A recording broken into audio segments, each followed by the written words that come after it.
વાવ-થરાદ જિલ્લામાં દારૂ હેરાફેરી સામે કડક કાર્યવાહી. થરાદ પોલીસ દ્વારા 3 બુટલેગરો પાસા હેઠળ અટકાયત.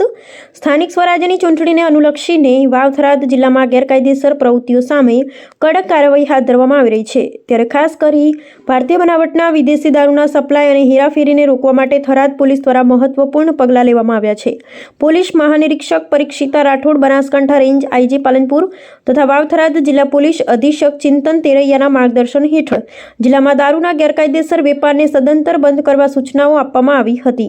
આ સૂચનાઓના અનુસંધાને એસએમ વારોતરિયા વિભાગીય પોલીસ અધિક્ષક થરાદ વિભાગ તથા A P Chaudhary police inspector Tharad પોલીસ સ્ટેશનના માર્ગદર્શન હેઠળ કાર્યવાહી હાથ ધરવામાં આવી હતી.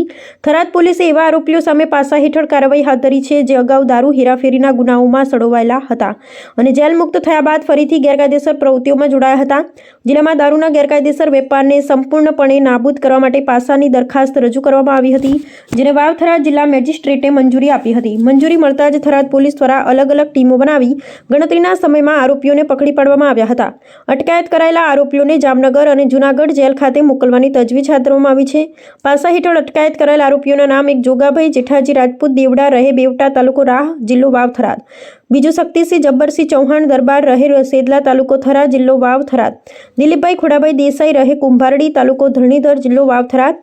થરાદ પોલીસની આ કાર્યવાહીથી જિલ્લામાં દારૂના ગેરકાયદેસર વેપાર સામે કડક સંદેશા ગયા છે અને આવનારા સમયમાં પણ આવી પ્રવૃત્તિઓ સામે કડક કાર્યવાહી ચાલુ રહેશે. અહેવાલ: ગોપાલ કે પૂજારા, ભાબર, વાવ-થરાદ.